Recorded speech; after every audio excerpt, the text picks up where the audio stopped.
کیسا ہے نور چھایا مدنی مذاکرے میں، کیسا ہے نور چھایا مدنی مذاکرے میں، کیسا ہے نور چھایا مدنی مذاکرے میں، ہر دل ہے جگمگایا مدنی مذاکرے میں، ہر دل ہے جگمگایا مدنی مذاکرے میں۔ الحمدللہ رب العالمین والصلاة والسلام علی خاتم النبیین،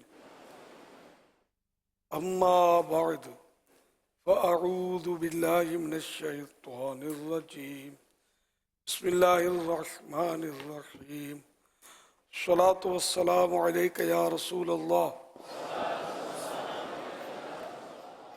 وعلی آلک واصحابک یا حبیب اللہ۔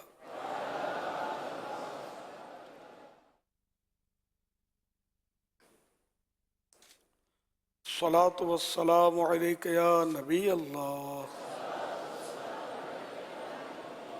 وعلی آلک واصحابک یا نور اللہ۔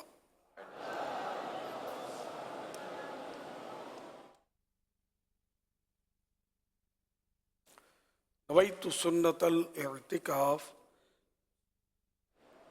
جب کبھی داخل مسجد ہونے کی سعادت پائیں اعتکاف کی نیت ضرور فرمائیں۔ نیت دل کے ارادے کو کہتے ہیں، دل ہی میں نیت کر لیجئے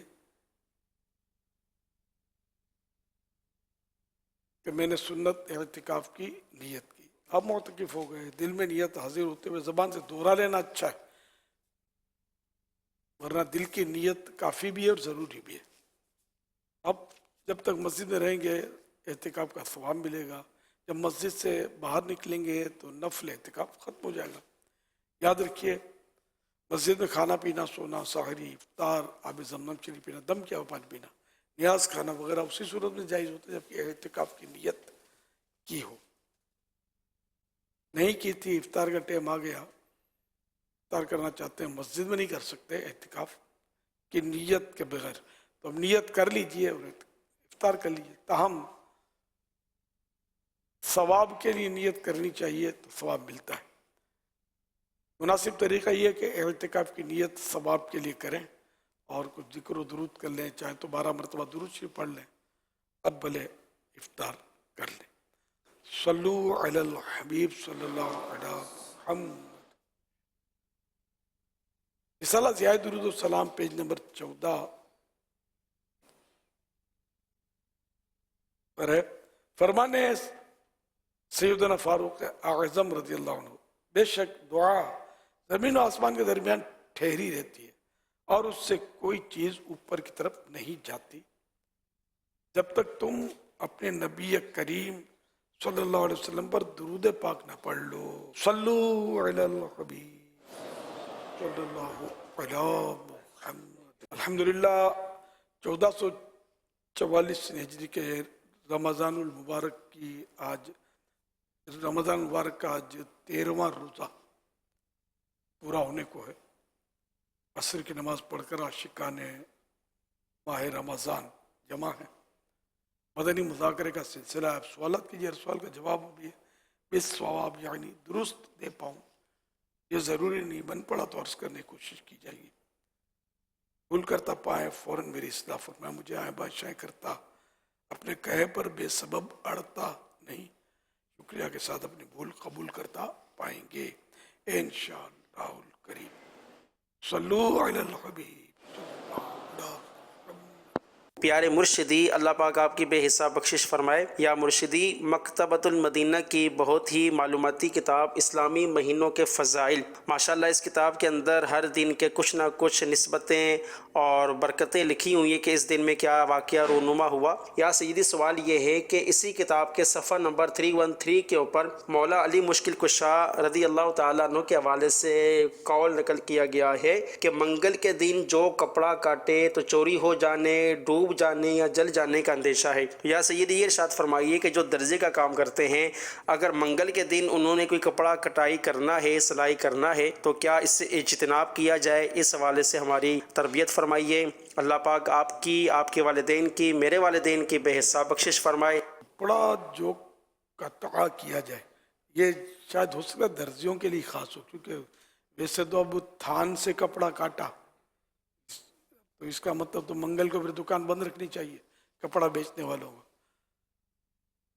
پتہ اس میں اعلیٰ حضرت کے ملفوظات پہ بھی ہے یہ، جو کپڑا منگل کو قطع ہو یعنی کٹے، وہ یا ڈوب جائے گا یا چوری ہو جائے گا، جل جائے گا.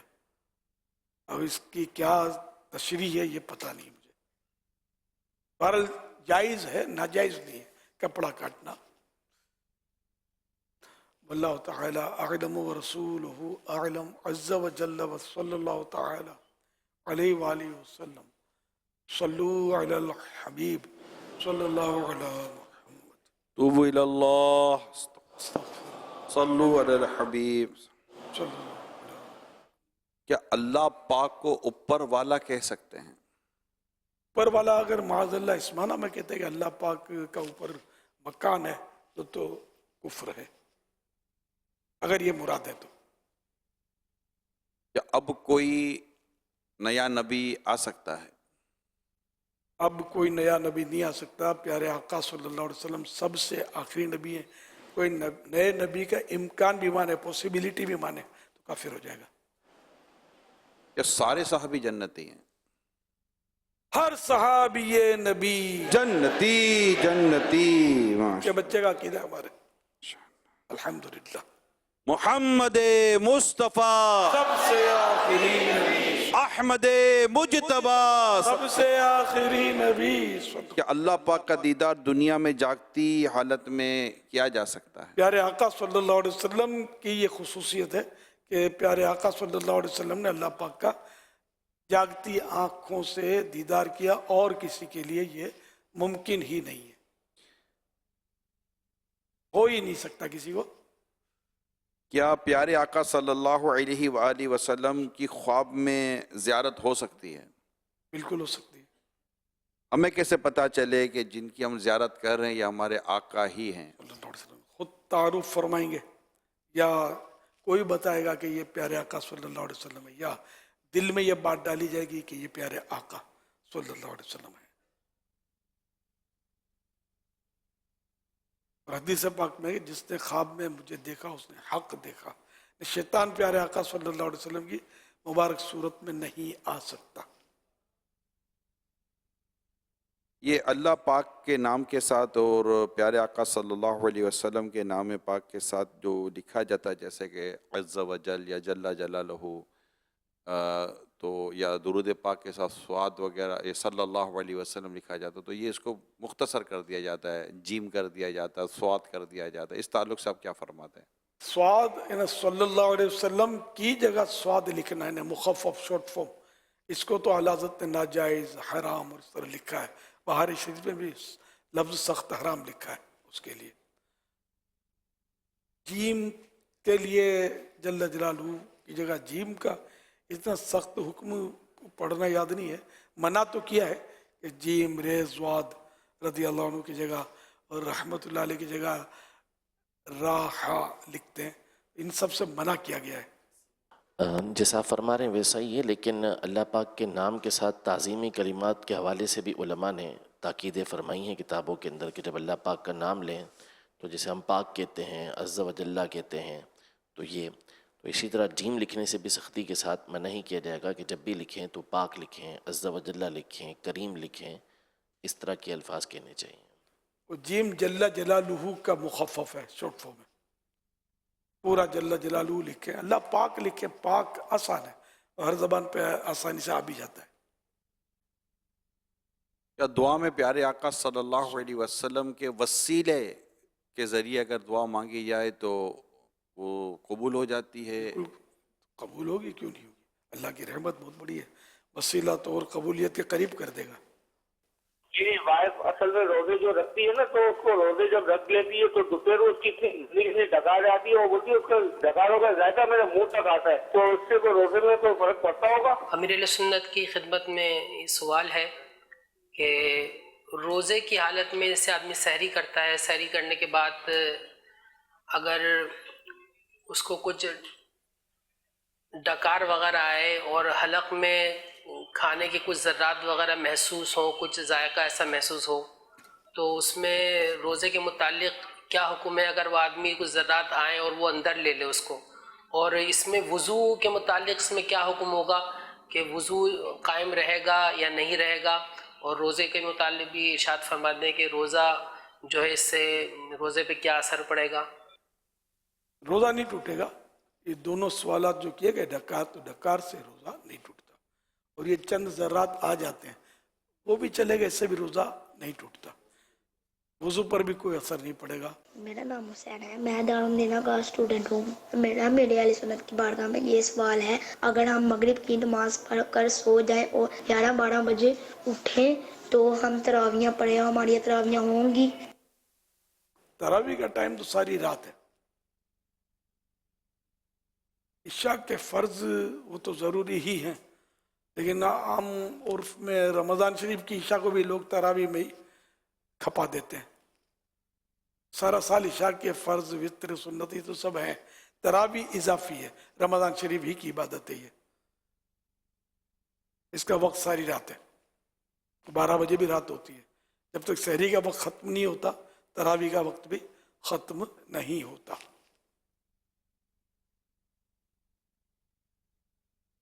امید اللہ سنت کی بارگاہ میں عرض ہے حضور آپ ہمارے پیر ہیں اور ہم آپ کے مرید ہیں. حضور پیر تو اپنے مریدوں کو دعا دیتے ہیں، آپ میرے لیے اپنے دل میں یہ دعا کریں حضور، مجھے تقریر کرنے کا بہت شوق ہے حضور، جب تقریر کرنے کی کوشش کرتا ہوں تو حضور تقریر بھول جاتی ہے، تو آپ یہ دعا کریں میرے لیے اپنے دل میں حضور مجھے تقریر بھولے نہیں. جزاک اللہ خیرا. بیان تقریر کا فرما رہی ہے، اللہ پاک عافیت نصیب فرمائے. تقریر کا ایسا کہ دیکھ کر کریں، اگر زبانی طور پر نہیں کر پاتے، بھول جاتے ہیں، تو ویسے بھی قرآن و حدیث کے تعلق سے جب تک 100% یاد نہ ہو تو بولنا بھی نہیں چاہیے. تو اس لیے وہ دیکھ کر کرنے میں زیادہ سہولت رہتی ہے. لوگوں پر امپریشن اچھا نہیں پڑتا، بعض لوگوں پر کوئی بات نہیں. جوانی سے دیکھ دیکھ کر بیان کرتے کرتے بوڑھا ہو گیا ہوں، اب بھی دیکھ لیتا ہوں. وہ حدیث سے اور زبانی بولتے ہوئے ڈر لگتا ہے کہ غلط الفاظ سرکار صلی اللہ علیہ وسلم نے فرمایا نہ ہو اور میں بول دوں کہ فرمایا ہے، تو یہ خطرناک ہے. غلط مسئلے ہو جاتے ہیں، بعض اوقات انسان بھول ہو جاتی ہے، تو دیکھ کر بولنے میں حرج نہیں ہے. بعض لوگ اتر ہوتے ہوں گے، یہ اپنا وہم ہے کہ لوگوں کو یہ ہوتا ہوگا. میں تو تھوڑے سے تھے، جب سے دیکھ دیکھ کر بیان کرنا شروع کیا تو یہ اتنے سارے ہو گئے الحمدللہ. اس کا مطلب سب کو دیکھ کر بیان کرنے سے اختلاف نہیں ہوتا. خطبہ میں جوانی سے ابھی تک آج تک دیکھ کر ہی کرتا ہوں. خطبہ مجھے یاد نہیں ہوا، میں نے یاد کیا بھی نہیں. دیکھ دیکھ کر خطبات رضویہ، اعلی حضرت سے محبت ہے تو وہ اعلی حضرت کا خطبہ ہی پڑھتا ہوں میں، خطبات رضویہ سے وہ دیکھ کے. نو پرابلم انشاءاللہ. صلو علی الحبیب صلی اللہ علی محمد. امیر اہل سنت کی بارگاہ میں سوال عرض ہے کہ اگر سنت تراویح کچھ رہ جائیں کہ حاجت کی وجہ سے باہر چلے گئے ہیں اور امام صاحب نے اس کے بعد وطر شروع کر دیے ہیں، وطر ان کے ساتھ پڑھ لیں، تو کیا اس کے بعد بھی سنت تراویح پڑھ سکتے ہیں؟ دعائے مغفرت کی التجا ہے. جزاک اللہ خیر. یغفر اللہ لنا ولکم بغیر حساب. وطر سے پہلے تراویح ختم کر لینا اچھا ہے، بعد میں وطر پڑھ لیے جائیں. اور اگر کسی نے ایسا کیا کہ تراویح وطر پڑھ لیے، تراویح بعد میں پڑھی، تب بھی تراویح ہو جاتی ہے. جو شخص گناہ پہ گناہ کیے جا رہا ہے تو اس کے لیے کیا حکم ہے؟ اور دین کے حوالے سے وہ مذاق، کوئی عالم دین کے حوالے سے وہ مذاق کرنا، ہر چیز کو تفریح کے اندر لینا، تو اس کی کیا وضاحت ہوگی؟ اس کے لیے کچھ رہنمائی فرما دیں کہ اس کو کیا نصیحت کری جائے. شروع میں کچھ بولا دین گناہ پر گناہ، یہ بے باکی ہے. اگر کوئی توبہ بھی نہیں کرتا اور بس وہ گناہ پر دلیر ہوتا ہے، یہ بہت سخت معاملہ ہے. کہ گناہ کفر کے قاصد ہوتے ہیں، یہ بھی قول ہے. یعنی گناہ ہو جائے بتقاضۂ بشریت کسی سے تو اس کو فوراً توبہ کرنی چاہیے. توبہ میں دیر کرنا یہ خود گناہ ہے. فوراً توبہ کرے اور سچی نیت کرے، پکا عہد کرے کہ آئندہ یہ گناہ نہیں کروں گا. توبہ کے لیے یہ توبہ کا یہ بھی ایک رکن ہے کہ آئندہ گناہ نہیں کروں گا، طے ہو تو توبہ قبول ہوگی. اور علماء کا مذاق اڑانا، اگر کسی عالم دین کا مذاق اڑاتا ہے اس لیے کہ یہ عالم دین ہے، دین کا عالم ہے، اس لیے مذاق اڑاتا ہے تو اسلام سے نکل جائے گا. ایک کفر، کھلا کفر ہے یہ. تو اس لیے نہیں کرتا مذاق، بلکہ اس لیے کرتا ہے کہ وہ عالم بالفرض کوئی عملی کوتاہی ہے، اخلاقی خرابی ہے اس میں، اور اس خرابی کی وجہ سے اس کو برا کہہ رہا ہے. عالم دین ہونے سے تو احترام دل میں کہ عالم دین تو محترم ہوتا ہے، یہ کیسا عالم ہے، یہ یوں کرتا ہے یوں کرتا ہے، لوگ اس طرح بولتے ہیں. اس کو کفر نہیں کہیں گے، کیونکہ وہ دین کی وجہ سے اس کی مخالفت نہیں کر رہا، برا نہیں کہہ رہا، بلکہ اس کے عمل کی وجہ سے کہہ رہا ہے، کردار کی وجہ سے. لیکن یہ بھی نہیں کرنا چاہیے سبھی. تاہم یہ کہ یہ کفر اس طرح نہیں ہوگا. بعض ہوتے ہیں بے باک، وہ پتہ نہیں کیا کیا بک بک بک بک کر رہے ہوتے ہیں، ہر جگہ اپنی لوجک اٹکاتے ہیں اور مطلب خود اپنی آخرت کو داؤ پہ لگا دیتے ہیں. بعض وقت کفریات بھی بک رہے ہوتے ہیں، لیکن یہ کہ جب تک کوئی ایسی بات سامنے ہے نا، کوئی جملہ کہ بھئی یہ جملہ بولا، تو اس پر کوئی غور کرے آدمی کہ یہ کفر ہے یا نہیں ہے. باقی اب بک بک کرتے رہتے ہیں. اب اس میں یہ تو نہیں کہہ سکتے کہ اب وہ کیا بک بک کرتا اپنے کو پتہ نہیں، تو کافر تو نہیں کہہ سکتے جب تک یقینی معلومات نہ ہو. ویسے زبان کو لگام ہونا ضروری ہے. زبان کی وجہ سے بھاری تعداد میں لوگ جہنم میں داخل ہوں گے. صلو علی الحبیب صلی اللہ علی محمد. سوشل میڈیا کے ذریعے جو سوالات ہیں، کیا ہر وقت نیا وضو کرنا ضروری ہے؟ ایک وضو سے کئی نمازیں پڑھی جا سکتی ہیں، البتہ یہ کہ ہر نماز کے لیے تازہ وضو مستحب ہے.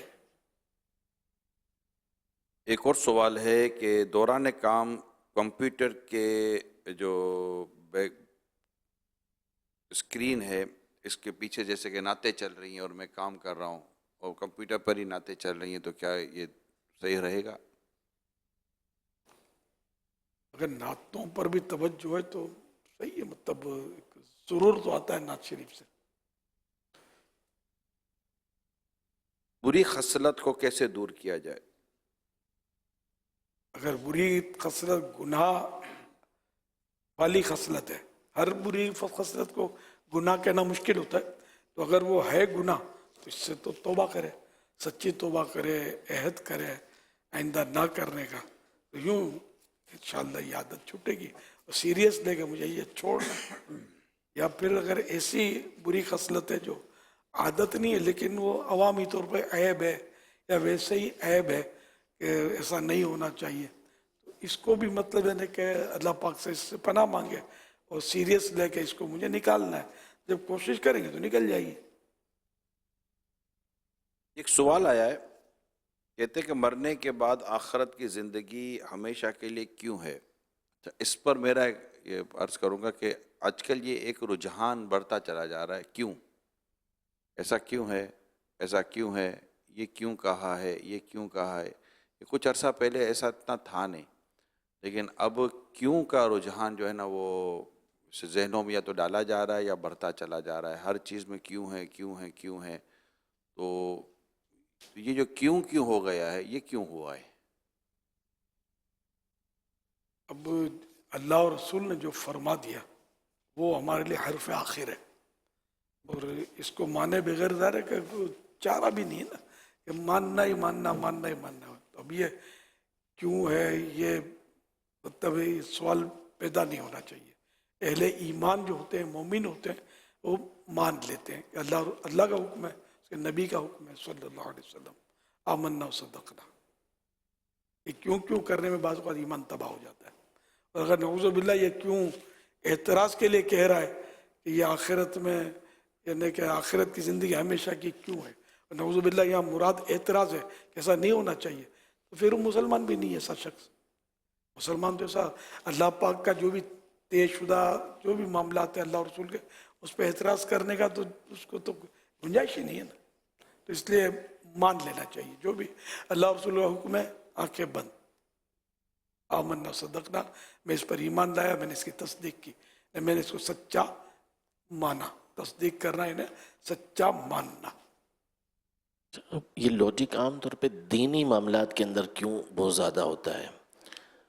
دنیاوی معاملات میں بالخصوص اگر دیکھا جائے تو بہت ساری چیزیں یہ ہوتی ہیں کہ ابھی آپ یہاں اس درجے میں پہنچے نہیں ہیں، ابھی آپ کی کلاس یہ نہیں ہے، یہ آپ کا معاملہ نہیں ہے. جب آپ اس کو دیکھیں گے ڈاکٹر سے کوئی پوچھے گا نہیں کہ اس طرح کی دوائیاں دینے کی بنیاد پر کیسے شفا حاصل ہو جاتی ہے، کہاں سے آپ نے یہ نسخہ حاصل کر لیا. تو عام طور پہ دینی معاملات کے حوالے سے یہ کیوں زیادہ کیا جاتا ہے؟ بہت ساری چیزیں ویسے ہی ہوتی ہیں کہ بہت بڑا عقل مند شخص ہو تو اس کی بہت ساری باتوں کی حکمتیں ہمیں فوری طور پہ سمجھ آتی بھی نہیں ہیں، لیکن ایک عرصے کے بعد اس کے معاملات ہمارے سامنے کھلتے ہیں اور پتہ چلتا ہے کہ اس نے جو کہا تھا وہ ٹھیک کہا تھا. اس وقت ہمیں سمجھ نہیں آیا تھا کہ اس نے یہ بات کہی کیوں تھی.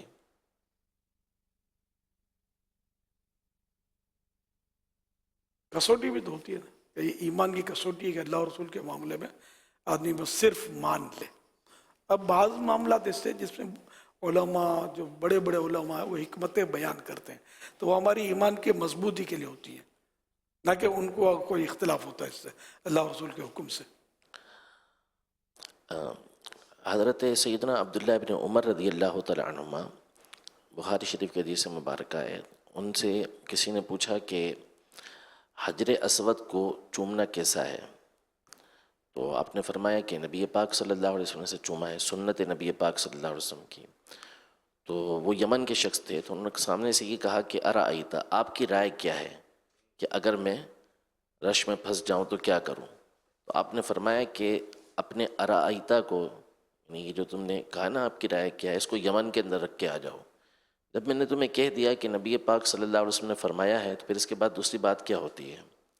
حالانکہ اس کی لاجک موجود تھی، لیکن چونکہ نبی پاک صلی اللہ علیہ وسلم نے فرمایا تو اس کے آگے پھر چونچرا نہیں ہوتی. ابن عباس رضی اللہ تعالی عنہما نے وجہ بھی بیان کی ہے کہ اگر تم رش میں پھنس جاؤ، یعنی نہ تمہیں تکلیف پہنچے نہ تمہاری وجہ سے کسی کو تکلیف پہنچے، تو تم حجر اسود کو چومو. یہ آپ نے بیان بھی کیا، لیکن چونکہ وہاں پہ نبی پاک صلی اللہ علیہ وسلم کی بات آ گئی تھی تو اب آگے سے چونچرا کرنا یہ درست نہیں تھا. اسی طرح حضرت انس رضی اللہ تعالی عنہ نے ایک بار حدیث پاک بیان کی کہ سورج اور چاند کو لپیٹ کر جہنم میں داخل کر دیا جائے گا. تو آگے سے کسی نے کہا کہ سورج چاند کا کیا قصور ہے؟ تو آپ جلال میں آ گئے کہ میں نے تمہیں نبی پاک صلی اللہ علیہ وسلم کی حدیث بیان کی ہے اور تم آگے سے پوچھ رہے ہو کہ سورج چاند کا کیا قصور ہے. حالانکہ دوسرے مقام پر آپ نے خود وجہ بیان کی ہے کہ ان کو عذاب دینے کے لیے نہیں کہ ان کو عذاب دیا جا رہا ہے اس لیے جہنم میں داخل کیا جا رہا ہے، بلکہ اس لیے جہنم میں داخل کیا جائے گا کہ ان کی عبادت کرنے والوں کو ان کے ذریعے عذاب ملے گا، یہ عذاب کا آلہ بنیں گے اندر جا کے. حضرت امام محمد رحمۃ اللہ تعالی فرماتے ہیں کہ ہم نے حدیث کو اپنی عقل کے ذریعے سمجھا ہے اور اپنی عقل کو حدیث کے ذریعے سیدھا کیا ہے. صحیح جو کیا ہے وہ حدیث کے ذریعے کیا ہے، یعنی اصل چیز حدیث ہے. ہاں سمجھنے کی کوشش ہم یہی کرتے ہیں کہ عقل کے ذریعے سمجھیں، لیکن حدیث کے اوپر عقل کو ترجیح نہیں دیتے کہ عقل اعلیٰ ہو حدیث نیچے آئے.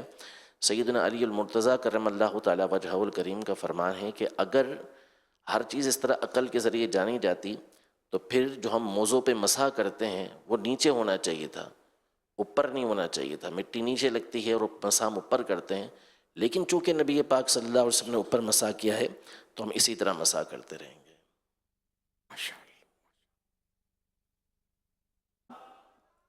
امیر اہل سنت کی بارگاہ میں سوال یہ ہے کہ حضور ابھی آپ نے ارشاد فرمایا کہ حضور صلی اللہ تعالیٰ علیہ وسلم کے نام کے آگے صلی اللہ علیہ وسلم کی جگہ پہ صاد لکھنا یا اللہ عز و جل کے نام پہ عز و جل کی جگہ پہ جیم لکھنا یہ ناجائز ہے. تو انگلش کے اندر جب ہم لکھتے ہیں peace be upon him, PBUH اس کا ایبریویشن بنا کے ہم لکھ دیتے ہیں، تو کیا وہ PBUH لکھنا بھی ناجائز ہے؟ اور اکثر ایسا ہوتا ہے کہ پیپر کے اندر جب ہم لکھ رہے ہوتے ہیں نا تو ٹائم کم ہوتا ہے تو زیادہ سے زیادہ کوشش کرتے ہیں ہم ایبریویشنز لکھیں، ایبریویشنز لکھ کے تو پھر ٹائم بچائیں. تو کیا اس صورت میں بھی لکھنا ناجائز ہے؟ جیم کو تو میں نے ناجائز الفاظ نہیں کہے، میں نے سخت منع یہ انگلش والا. اس کا بھی یہی مسئلہ ہے کہ اس کا بھی یعنی شارٹ فارم نہ لکھا جائے، پیس بی اپون ہم پورا لکھا جائے. صلو علی الحبیب صلی اللہ علی محمد. یہ پوچھنا چاہتا ہوں کہ اگر کسی نماز کا وقت ہو جائے دوران سفر تو ٹائم بالکل ختم ہونے والا ہو، وضو بھی نہ ہو، یا تیمم کر کے ہم نماز پڑھ سکتے ہیں، اور ہمارا قبلہ تو کس طرح ہونا چاہیے دوران سفر؟ مہربانی یہ ہمیں رہنمائی فرمائیں۔ وقت جا رہا ہو نماز کا، وضو کا کوئی انتظام نہ ہو یا وضو کریں گے تو وقت چلا جائے گا، تو تیمم کر کے نماز پڑھ لی جائے، اور بعد میں اس کو دوبارہ اس کو وضو کر کے جب پانی حاصل ہو جائے تو دوبارہ پڑھ لیں۔ تو اس طرح کرنے سے قضا کا گناہ نہیں ملے گا۔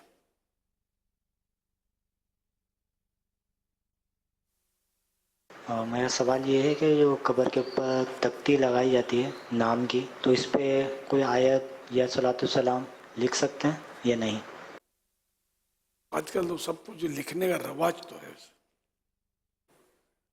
سر، اس میں پرابلم یہ ہے کہ جیسے اب سائن بورڈوں میں بھی لکھا ہوتا ہے، تو ادب کے تو مسائل ہیں اس میں، کہ بارش آتا ہے پانی ڈالتے ہیں اس پر، تو دھل دھل کے پانی ذرا پاؤں کی طرف بھی آتا ہے، سب کچھ ہوتا ہے، لیکن اب اس پہ اتنا عام ہے یہ، اس کو